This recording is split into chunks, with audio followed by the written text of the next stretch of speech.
Hey y'all, so check it out. I want to tell you a story, but before I do, I want to tell you one of my favorite quotes.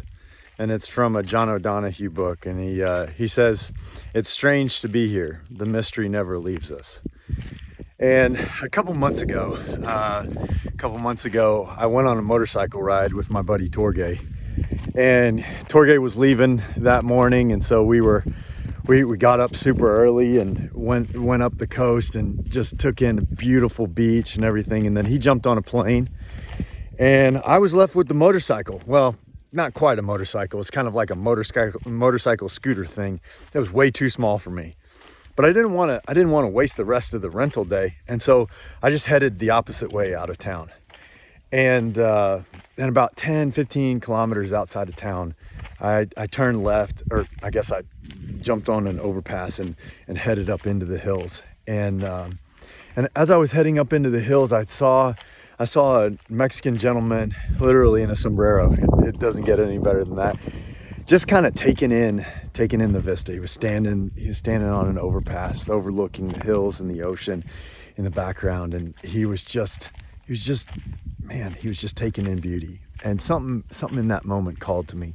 And so I went up and I talked with him. I shared a drink with him. Had a spare one in my bag, and we talked in our best, broken Spanish, broken English, trying to communicate. We talked about buzzards and eagles and the local property and all sorts of stuff. And he at the end of the conversation, he very kindly, kind of almost in with a fatherly kind of encouragement, pointed down this 2-track road.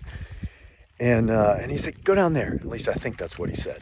And I think that he also said that this 2-track road intersects with the main highway, but I wasn't sure. And so I started going down the road, and then I got to about this point. It's this 2-track road right here. And you can see it's not that steep. Some areas of it are a little rocky. Some areas of it are a little sandy, and they get kind of hairy on the bike. But this area, it's not that bad. But I stopped, and I was questioning myself. I'm like, what am I doing out here? What am I doing here? I don't know where I'm going. I'm following a conversation, a message from a conversation that I scarcely understood. I don't have cell phone service. I'm on this little dinky motorcycle scooter thing. I don't know. What am I doing out here? And so I tell you that story to tell you another story, which is today. I'm kind of on a similar 2-track again. And so here's the situation. So I started the new year off well. Started recording I started a podcast, recorded the first episode. I feel like the first episode went really well. Really loved having Marshall on the show, and I feel like we had a good conversation, and it was a good first conversation, a good opener for the podcast. There's plenty of things that I learned that I need to do better, but I feel like it was a great start. And so then this past week I was all set up to record the next conversation, and laptop issues popped up, but that wasn't the main issue. The main issue has been the internet here in the area of Mexico where I'm at. I'm getting nailed by this sweat bee. Anyway, so the internet here is just abysmal. It's kind of notorious for that. It's been that way for a really long time. It's probably going to be this way for a while longer, unless like Elon Musk and his Starlink stuff gets going. Shout out to Elon. I hope that your project is massively successful, because it'll change the lives of many people out in remote areas. But anyway, side note. So the internet here just will not support my podcast. I tried recording it 4 times. I drove all over town looking for a place that was quiet, looking for a place that we wouldn't be disturbed, looking for a place with internet.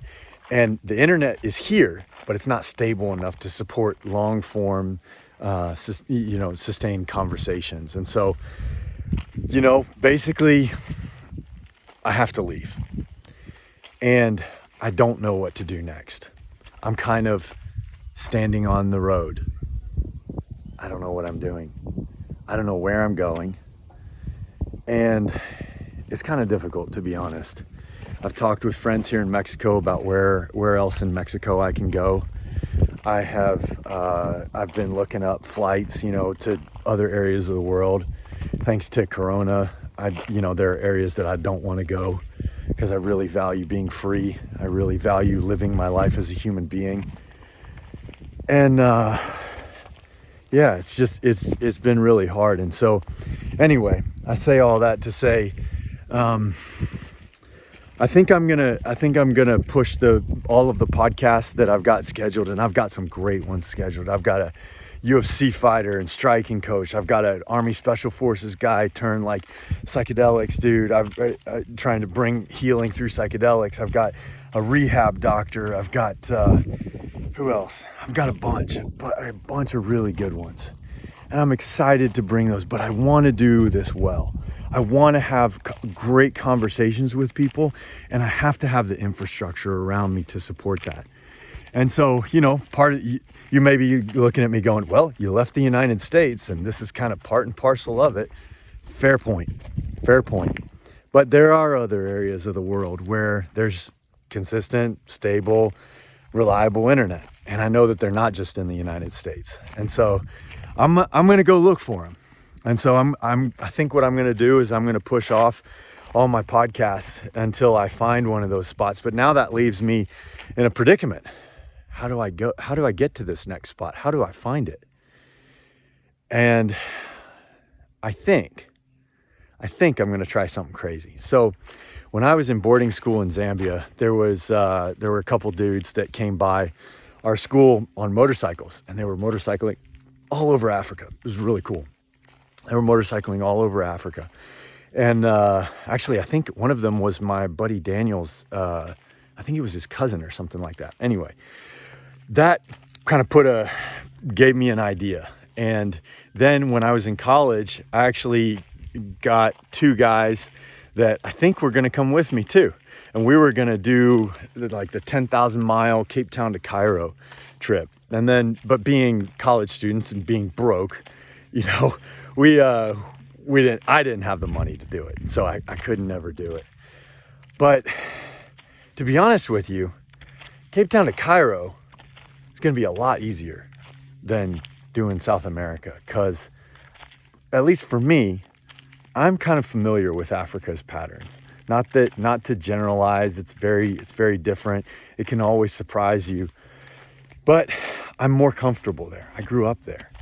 I do not understand Latin America. I don't really know Spanish that well.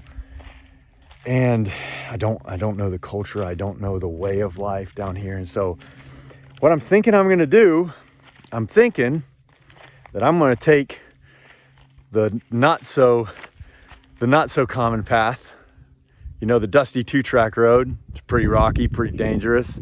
Maybe no cell phone service for a good portion of it. Speaking figuratively, obviously, I'm not going to take rocky 2-track roads everywhere. I'm going to take plenty of highways. But I think I'm going to go down to South America. And I don't really have a final destination in mind. I have some ideas. I'm not gonna say exactly where. I think I'm probably just gonna provide updates as I go along. But I think what I'm gonna do is I'm gonna take a long motorcycle ride to South America. And so I just say all that to say, I'm gonna be honest, I really don't know what I'm doing. I don't have some sort of, I've been trying to, I don't know if you're familiar with The Alchemist, the book, The Alchemist. I really love that story. And one of the things they say in there is just follow the omens. And I've been really trying to follow the omens in my life. And I think that they're leading me to go to South America. But man, it is difficult. I really don't know what I'm doing. And so maybe that's where John O'Donohue comes back in, because maybe we're not supposed to know where we're going to end up all the time. Maybe life isn't a line, from point A to point B. I don't know. It doesn't seem that way to me. And yeah, so I don't have a polished finish. I really don't. I don't have a polished finish to this video. I don't have a polished finish to my adventure ahead of me.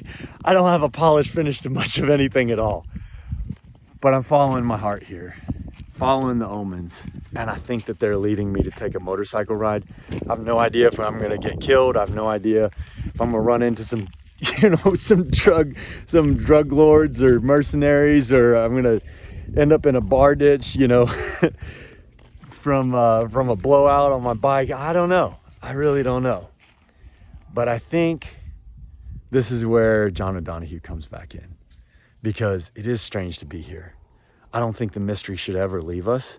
And so I'm throwing myself at that full tilt. But I say all that to say, I hope that you don't leave. I hope that you stick around for the journey. And I will provide more updates along the way. See you guys. Bye.